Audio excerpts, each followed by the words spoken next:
이 시간 저희들이 에스겔서 35장을 읽었습니다. 여러분 34장에서는 목자에 대한 이스라엘 백성의 그 지도자들에 대한 하나님의 심판에 대해서 말씀을 나눴죠. 근데 갑자기 하나님께서 35장에서는 그동안 여러 민족들에 대한 심판을 계속해서 말씀해 오다가 이스라엘로 갔다가 이스라엘을 말한 다음에 다시 세일산을 향하여 그렇게 하나님이 명령한 대로 에스겔로 하여금 외치게끔 그렇게 하는 내용이 나옵니다. 그 이유가 이렇게 이방 나라들을 쭉 이렇게 심판을 했으면 계속해서 연결해서 하면 되는데 갑자기 이스라엘 백성의 목자에 대해서 하나님이 심판하다가 다시 세일산에 대해서 이렇게 옮겨간 이유가 이스라엘 백성을 하나님이 이제 마지막에 세우시겠다는 것도 약속하셨죠.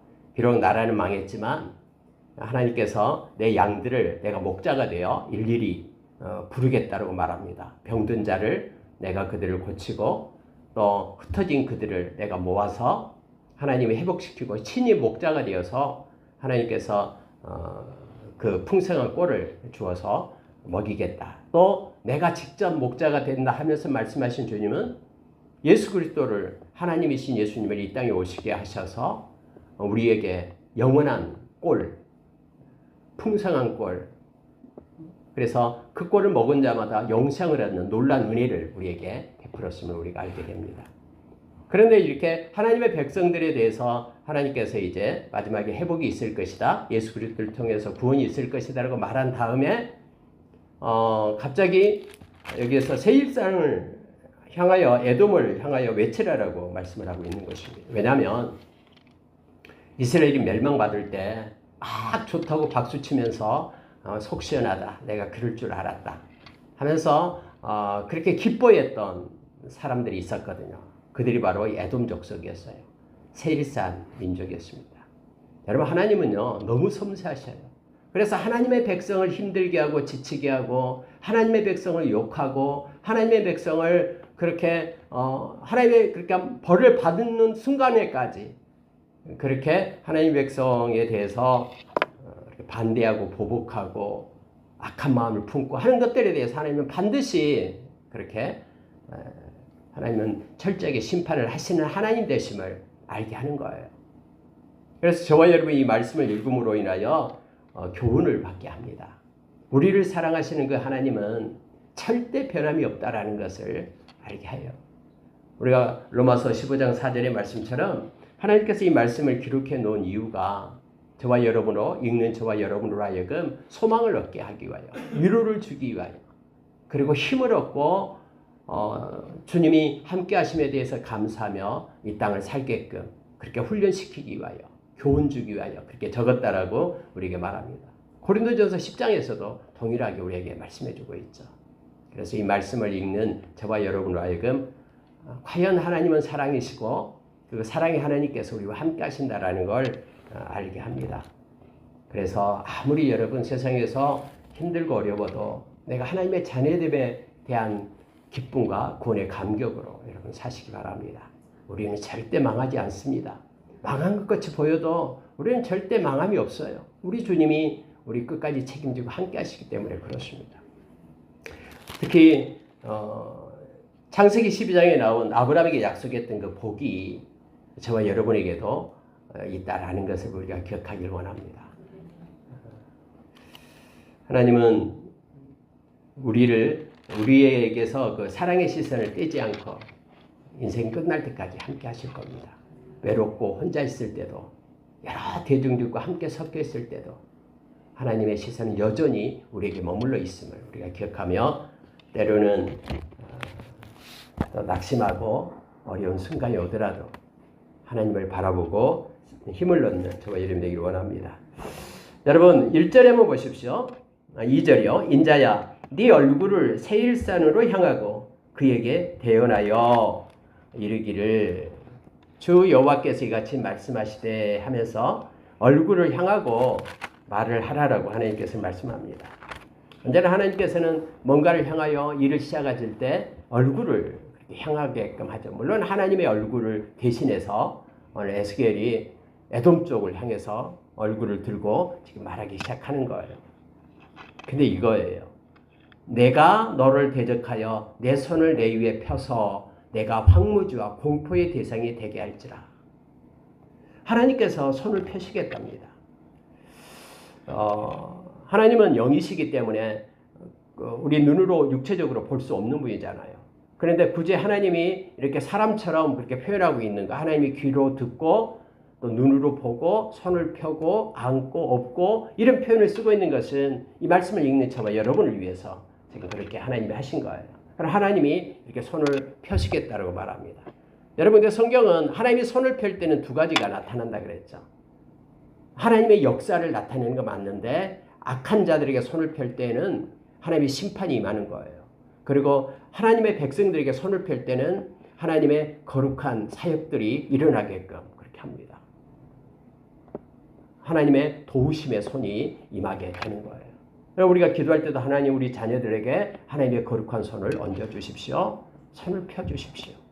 너무너무 힘들고 고통스럽습니다. 이 상황 가운데 하나님의 손을 얹어주십시오. 라고 우리가 기도를 합니다.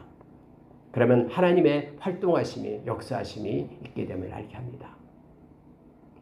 오늘 또 내가 너를 대적하여 내 손을 내 위에 펴서 라고 말씀하시면서 그렇게 애연하게끔 하는 거예요. 황무지가 되게 하겠다. 공포의 대상이 되게 하겠다. 라고 세일산을 향하여 말합니다. 여러분 세일산이 어떤 곳이냐면요. 에돔 족속을 얘기하는 거예요. 에서를 말하죠. 에서와 야곱은 한 형제였잖아요. 야곱의 형이었잖아요. 근데 이런 형제지간에 있는 나라가 이스라엘 백성이 이제 바벨론에 의해서 멸망을 당하고 그렇게 어렵고 힘들고 할 때에 뭐 울어주지를 못할 망정 막 기뻐하면서요. 오히려요. 숨을 때 막 찾아내서 줬어요. 이스라엘 백성들을 막 갈대아 군인들에게 내어주고요. 막 그랬거든요. 같이 협력해서 이스라엘을 망하게끔 박수치면서 그렇게 기뻐했던 것을 보게 됩니다. 자, 그래서 하나님께서는 이제 세일 족속을 향하여 그렇게 애언하게끔 하는 겁니다. 몇 가지만 더 보는데요. 자, 5절에 한번 보십시오. 네가 옛날부터 한을 품고 이스라엘 족속의 환난 때, 곧 죄악의 마지막 때에 칼의 위력에 그들을 넘겼도다. 하나님은요 다 관찰하고 계시거든요. 너희들이 내 백성에게 한을 품었다라는 거예요.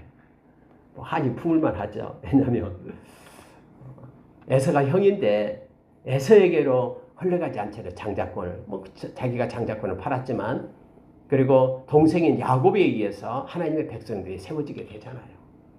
그러니까 한이 있겠죠. 막 마지막 때 막 이삭 앞에 와서 막 울고 막 야단나잖아요. 축복해달라고. 근데 이삭은 이미 내가 축복을 다 해버렸다 하니까 울면서 막 내가 야곱을 죽여버리겠다 해고 진짜 죽이려고 했잖아요. 그래 도망치고 20년 만에 돌아오는데 400명이 칼을 차고 야곱을 잡으러 가잖아요. 근데 여러분 야곱이 그에 대해서 놓고 야복강에서 기도하기 시작하니까 그 야곱을 죽이러 왔던 400명 그들이 오히려 바꿔지게 됨을 알게 합니다. 하나님께 기도 앞에서는요 모든 것들이 다 바뀝니다. 그래서 에서가 그때 야곱을 껴안고 울기 시작하죠. 내 동생아 하면서 울기 시작합니다. 그래 같이 가자 내가 보호해 줄게 했더니 야곱이 형 먼저 가십시오. 형이 갑자기 마음이 돌변하면 안 되잖아요. 먼저 가게끔 하고 다음에 가게 됩니다만은 여러분 어쨌든 그때부터 한이 있는 거예요. 그리고 여러분 이 이삭의 집을요 누가 떠나냐면은 원래 장자가 있어야 되잖아요. 그럼 야곱이 떠나야 되는데 다음에 에서가 떠나요. 그래서 세일산으로 간 거예요. 그래서 그때부터 이제 이스라엘하고 이렇게 적으로 막 이렇게 싸우고 살았잖아요. 그래서 한이 있다라는 거예요. 옛날부터 내 백성에게 그렇다고 한을 품었다. 이스라엘 족속의 환난 때 바벨론에 의해서 멸망받았어요. 이미 지금 예스겔이 글을 쓰고 있는 것은요. 그래서 멸망받을 때 너무너무 잔인했잖아요. 진짜 옛날에는 전쟁을요 너무 무지막지하게 했어요. 막 다 죽입니다. 임신한 여인의 배를 가르고요. 또 막 한쪽 눈도 다 뽑고 또 이렇게 활을 못 쏘게 칼을 못 잡게 하게 엄지손가락을 다 잘라버리고 엄지 발가락도 잘라버렸잖아요. 도망 못 가게끔. 여기를 이렇게 깨어가지고 포로들 끌고 갔다고 막 그렇게 전쟁사 보면 나오잖아요. 어쨌든 무지막지네요. 그럴 때 여러분, 이 성경에 이렇게 말했잖아요. 환난 때, 곧 죄악의 마지막 때에, 예루살렘이 멸망할 때요. 예루살렘 성전이 불탈 때 칼의 위력에 그들을 넘겼도다. 이렇게 말합니다. 이 칼의 위력은 바벨론의 칼을 얘기하죠. 근데 오히려 도와주지 못할 망정 기뻐하면서 막 사람들을 갖다 잡아서 넘겼어요. 갈대아 이 바벨론 군대에게요. 이런 역할을 했었죠. 하나님은 하나님의 백성을 힘들게 하고 그렇게 박수치며 조롱하고 이런 것들 모든 하나님의 그러한 심판이 벌이 있음을 성경 분명히 합니다. 이스라엘 백성이 애굽에서 나왔을 때 한 250만 명 정도 되니까 그 중에는 지친 사람도 있고 병든 사람도 있고 약한 사람도 있을 거 아니에요. 막 행군을 하고 가면은 뒤에 쭉 쳐지는 사람들이 있잖아요. 근데 이 사람들을 아말렉 군대가 와서 뒤에 쳐진 사람들을 갖다가 잡아가고 죽이고 막 그랬어요. 노략질하고. 여러분, 하나님은 그걸 아시고 하나님께서 말씀했잖아요. 아말렉 군대를 내가 진멸하겠다. 그래서 결국 아말렉을 하나님이 진멸하게끔 합니다. 해렘하게끔 해요. 양떼든 모든 가축까지 다 죽이게끔 그렇게 하잖아요. 물론 사울왕이 아가왕을 하나님 말씀 안 듣고 데려와가지고 혼나죠. 하나님 앞에요. 이처럼 여러분, 하나님은 하나님의 소유를 뺏긴 적이 없어요. 그리고 하나님의 소유에 흠집을 내거나 하나님의 소유에 그렇게 이렇게 악한 짓을 하거나 박수치며 기뻐하거나 이런 거에 대해서 하나님은 그냥 넘어가신 분이 아니에요. 이사야서 43장의 말씀처럼 지명하여 불린 너는 내 것이다라고 말합니다. 절대로 나는 바꾸지 않겠다. 구스와 스바 땅을 다 준다고 해도 다른 생명들 많은 생명을 다 대속물로 준다고 해도 나는 너를 뺏기지 않겠다라고 말씀하신 분이 우리 하나님이시잖아요. 우리가 로마서 8장 35절 39절 너무나 잘 알잖아요. 예수 그리스도 안에 있는 하나님의 사랑은요 절대로 끊어지는 법이 없어요. 누구가 하나님의 손에서 그렇게 뺏어갈 자가 있겠습니까? 뺏어갈 자가 없어요. 죽음이라도 못 뺏어갑니다. 생명이라도 천사들 못 뺏어가요. 악한 사탄 못 뺏어갑니다. 현재 나타나는 인류에 나타나는 모든 일들, 가장 큰 일들도 이것을 대신할 수 없어요. 앞으로 이 세상에 올 일, 가장 큰 일도 우리의 하나님을 향한, 또 하나님이 우리에게 있는 하나님의 사랑, 예수 그리스도 안에 있는 우리를 향한 하나님의 사랑을 끊을 자가 없어요. 그만큼 우리를 향한 하나님의 사랑은 가장 아름답고 존귀하다라는 걸 우리가 기억하길 원합니다. 그 사랑을 받은 자가 저와 여러분입니다.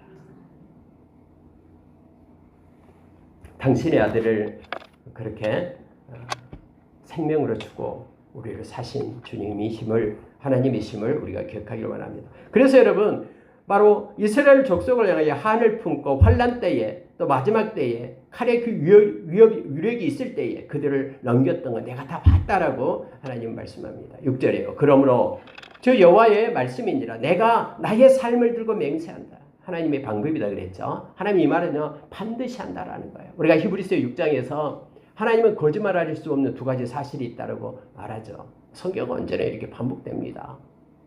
하나님이 맹세한 것은 반드시 지키십니다. 하나님이 약속하신 것은 반드시 지켜요. 만약에 이것이 훼손된다 그러면은 하나님은 심판주로서의 자격이 없죠. 자기가 약속하신 것은 반드시 지키시고 행하시는 분이심을 우리가 기억하기를 원합니다. 그래서 하나님의 말씀을 붙잡는 것은 위대하고 그 말씀은 천지가 없어져도 변함이 없다라는 것이 하나님이 약속하셨기 때문임을 알게 합니다. 하나님이 맹세를 합니다. 맹세하는데요. 내가 너에게 피를 만나게 한즉 내가 너에게 피를 만나게 한즉 피가 너를 따르리라. 너로 인하여 이스라엘 백성이 많은 피를 흘렸다라는 거, 죽임을 당하고 너가 칼에 내어 죽었기 때문에 보호하지 않고 숨으면 갔다가 이렇게 문을 활짝 열어가지고 여기 있어요, 잡아가세요 하는 거예요. 그래서 바벨론 군대에 의해서 수많은 사람이 생명을 잃었어요. 그래서 피를 만나게 한즉 이제 피가 너를 따를 것이다 라고 말합니다. 네가 피를 미워하지 아니하였은즉 피가 너를 따르리라. 그래서 무관자의 그런 생명을 갖다가 내어줬어요. 피를 흘리게 했다라는 거예요. 그들의 손에는 그래서 피가 묻어 있는 거예요. 그래서 피를 너가 피하니 미워하지 않았다. 무관자의 피, 이스라엘 백성들이 숨고 있는데 그것을 갖다 보호해주고 해야 되는데 그렇지 않고 내어주었다라는 거예요. 그렇기 때문에 피가 이제 너희를 따르게 되리라 라고 말합니다.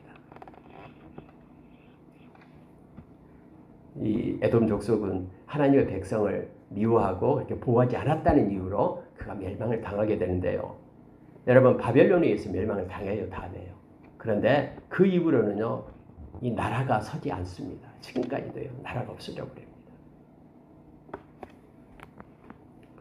하나님은 7절에서 내가 하나님이 세일산이 황무지와 폐허가 되게 하여 그 위에 왕래하는 자를 다 끊을지라 이렇게 말씀을 하시고 역사상으로 말씀대로 성취되었음을 우리가 알게 됩니다.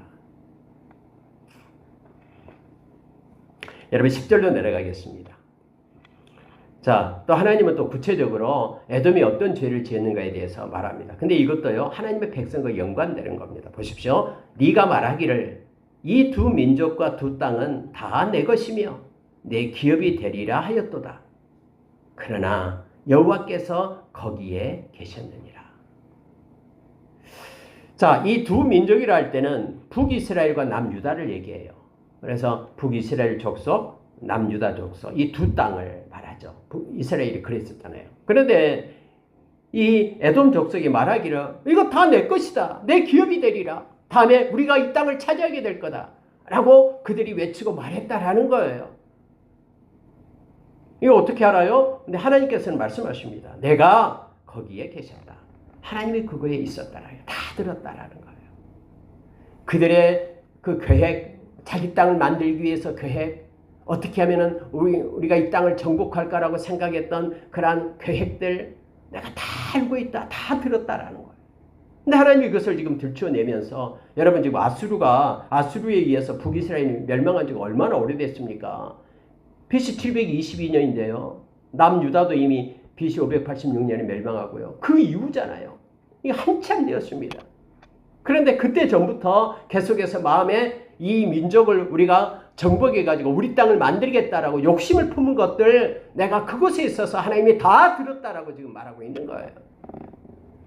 그래서 하나님이 이걸 가지고 심판하는 것임을 성경 우리에게 가르쳐줍니다. 그러므로 결과입니다. 주 여호와의 말씀인지라 내가 나의 삶을 두고 맹세하노니 또 맹세하신답니다. 하나님이 네가 그들을 미워하여 노하며 질투한 대로 내가 내게 행하여 너를 심판할 때에 그들이 나를 알게 하리라. 하나님께서는 네가 그들을 미워했다, 그들에게 화를 냈다, 그들에게 질투했다, 이거에 대해서 내가 심판하겠다라고 하나님 말씀하십니다. 우리가 여러분 자녀가 너무 이쁘고 또 너무 사랑하면은 주변에 지나가는 사람이 뭐 그렇게 뭐 별로 이쁘게 생기지도 않았는데 너무 한다라고 하면은 막 화를 내면서 나잖아요. 행여나 그 자식한테 뭐 조금 해를 끼치게 한다 그러면 막 성질 안 내는 부모가 없죠. 왜냐면 사랑하니까요. 그러니까 하나님의 백성이 얼마나 존귀하고 소중하게 여기시는 하나님이시냐면 바로 그 백성을 향하여 질투했다라고, 시기했다라고, 다 그 땅을 내가 차지하겠다라고, 욕심부렸다라고, 이것까지 하나님이 심판하신다고 지금 우리에게 가르쳐줘요.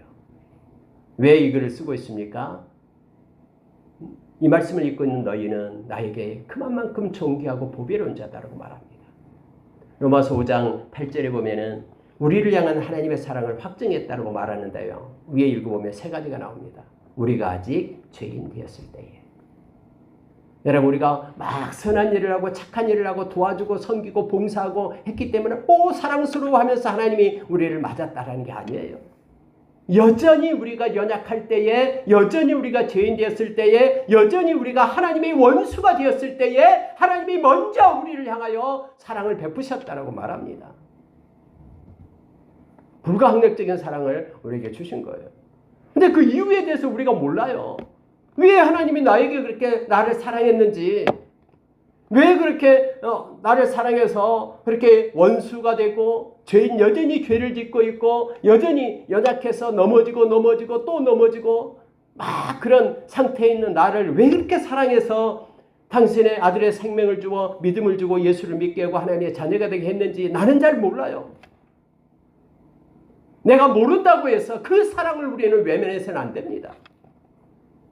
내가 자격이 아무리 없다고 해서 하나님이 베푸신 그 은혜를 내가 거부해서는 안 된다라는 거예요. 우리가 로마서 8장 29절 30절의 말씀처럼 하나님이 천지를 창조하기 전부터 저와 여러분을 아셨어요. 그리고 그의 아들을 본받게 하기 위하여 정하셨어요. 너는 내 것이다라고. 그리고 하나님 지금 이 때에, 지금 이 대한민국 이 시간 이 때에 저와 여러분을 불러서 하나님의 자녀로 부르신 거예요. 그리고 당신 아들 예수 그리스도의 보혈의 능력을 힘입어서 저와 여러분을 의롭다 하셨어요. 우리가 의로운 존재가 아니라 의롭다함을 입은 거예요. 그리고 우리를 버리지 않고 견인해서 영화롭게 하나님의 나라에까지 인도하신 거예요. 이 모든 과정이요, 우리의 능력으로 되고 우리의 힘으로 되고 우리의 계획으로 된 것이 아니라 전적인 하나님의 은혜로 된 것이라. 이걸 은혜라고 하는 거예요. 우리가 아무것도 자격이 없지만 하나님께서 우리에게 주어주신 그것으로 인하여 우리가 하나님의 자녀가 된 것이 하나님의 은혜입니다. 그래서 에베소서 2장 8절에서 저와 여러분이 구원을 얻는 것은 하나님의 은혜로 되었다라고 말하고 있는 것입니다. 은혜를 입은 자는 감사할 것밖에 없죠. 왜 나를, 내가 자꾸 안 되는데 왜 나를 버리지, 왜 나를 택했어야 하면서 반대할 이유가 없습니다. 거저 받는 것이라고 하나님이 주신 은혜도 싸구려 은혜로 받지 말고요. 당신의 아들 예수님이 십자가에서 고통으로 생명으로 산 그 은혜입니다. 그렇기 때문에 우리는 존귀한 은혜를 받은 것이에요. 그냥 값싼 구원이다라고 여기면 안 됩니다. 이 땅에서 가장 존귀한 자로 저와 여러분을 그렇게 세우신 것입니다. 하나님께서 지금 하나님의 백성에게 미워하고 노하고 질투하고 했던 것 하나님이 심판하시겠다고 하면서 이렇게 말씀하고 있음을 봅니다. 12절로 가겠습니다. 네가 이스라엘 산들을 가리켜 말하기를 저 산들이 황폐하였으므로 우리에게 넘겨주어서 삼키게 되었다 하여 욕하는 모든 말을 나 여호와가 들은 줄을 네가 알리로다. 이제 이스라엘이 북이스라엘도 그렇고 남유다도 바벨론에게 멸망을 당했잖아요. 그래서 다 끌려갔잖아요. 근데 황폐하게 되었습니다. 그러니 이게 세일산 에돔 족속이 이제 황폐하게 되었으니까 우리가 가서 저기 차지하자. 하나님이 살아계셔? 살아계시면 왜 저들이 저래? 하면서 그들이 했던 모든 말들을 하나님은 들었다라고 말합니다. 그리고 그 말대로 하나님께서는 그들을 심판하시고요. 나라가 서지 못하도록 하셨음을 우리는 잘 알고 있습니다. 하나님은 이것을 갖다가 너희가 나를 대적했다라고 말합니다. 이것은 아브라함께 약속한 것과 동일하죠. 아브라함 자손을 향하여 아브라함을 향하여 너를 저주하는 자는 내가 대적이 되리라 라고 말씀하신 것을 그대로 성취하고 계심을 보게 됩니다. 내가 너희가 나를 대적하여 입으로 자랑하며 나를 대적하여 여러 가지로 말한 것을 내가 들었노라. 우리가 여러분 에스겔서 앞에도 그렇습니다마는 또 요한계시록도 그리고 천상의 모습을 나타낼 때 내 생물의 모든 이 모습은 눈으로 가득 차 있죠. 다 본다라고 말합니다. 그리고 숨어서 하는 모든 속삭이는 말들도 하나님은 다 듣고 있다. 로마서 14장에서는 하나님의 심판대 앞에 섰을 때 우리가 했던 말들은 다 직구하게 되리라라고 말하고 있어요. 그러니까 아무도 없다고 말하고 속으로 생각해 모든 것들이 소멸되는 법이 없어요. 하나님 앞에서는요. 하나님은 오늘 애굽에 그들이 했던 말을 내가 다 들었다 하면서 말씀하시기를 15절 보고 마치겠습니다. 이스라엘 족속의 기업이 황폐함으로 네가 즐거워한 것 같이 내가 너를 황폐하게 하리라. 세일사나 너와 에돔 온 땅이 황폐하리니 내가 여호와인 줄을 우리가 알리라 하셨다 하라. 말씀 가운데 여러분 짤막한 15절로 되어 있는 말씀입니다만은 또 주제도 단순합니다. 세일산을 내가 심판하는데 그 이유가 뭐냐면은 내 백성을 힘들게 하고 괴롭혔다라는 거예요. 그런데 마지막에 반복적으로 쓴 단어가 있죠. 거기 바로 내가 여호와인 줄을 알리라 이거예요. 이게 무슨 뜻입니까? 하나님은 말씀하시고 말씀대로 성취하시는 하나님 되신다라는 걸 가르쳐주죠. 좀 더 깊게 생각하면 하나님은 말씀하신 것을 성취할 수 있는 능력을 가지신 전능하신 하나님 되심을 말씀하고요. 그리고 하나님은 하나님의 백성을 끝까지 사랑하시고 하나님께서 이걸 다 삶으로 이루어내신다라는 것을 살아계신 하나님을 나타내고 있는 것을 보게 되죠. 사람은 뭔가 말을 하고 그 말을 지키려고 하면은 일단은 신실해야 되죠. 그거 했던 말 잊어먹고 안 했어 거짓말하면은 못한 거잖아요. 신실하신 말했던 걸 그대로 지키는 신실성이 있어야 되죠. 두 번째는 내가 아무리 진실되게 얘기해도 능력이 없으면 이거 못하잖아요. 능력이 없는데 내가 너에게 100억을 줄게 라고 약속해. 약속. 문서도 써. 했는데 호주머니에 1,000원짜리 한 장이 없는데 그 100억을 어떻게 줍니까? 이게 능력이 없어서 못 주는 거예요. 근데 하나님은 모든 걸 다 가지신 분이잖아요. 전능하신 하나님이시죠. 그리고 하나님은 영원하신 하나님이어야 됩니다. 내가 너에게 100억을 줄게. 진짜 줄 거야. 통장에 돈도 있어요. 막 보여주면서 그래요. 근데 내가 1년 후에 죽게 했는데 6개월 살다가 죽어버렸어요. 그럼 받을 수 있습니까? 못 받죠. 영원성이 없으면요. 약속은 지킬 수가 없죠. 그래서 여러분 하나님은 전능하신 하나님이시며 영원하신 하나님 되시고 신실하신 하나님 되시기 때문에 우리는 하나님의 말씀을 붙잡고 그 하나님을 믿고 의지하고 나가는 거예요. 그리고 그 하나님의 성품을 본받아서 저와 여러분도 정직하고 온전하게 하나님이 기뻐하는 모습으로 살아가는 자가 되는 것입니다. 말씀을 마치겠습니다. 오늘 36장은 세일산을 향하여 외치는 말씀입니다만은 저와 여러분을 향하여 하나님의 사랑을 부어주고 있는 말씀이에요. 내가 한번 약속한 거 나는 끝까지 지키며 너를 사랑하며 끝까지 함께하겠다.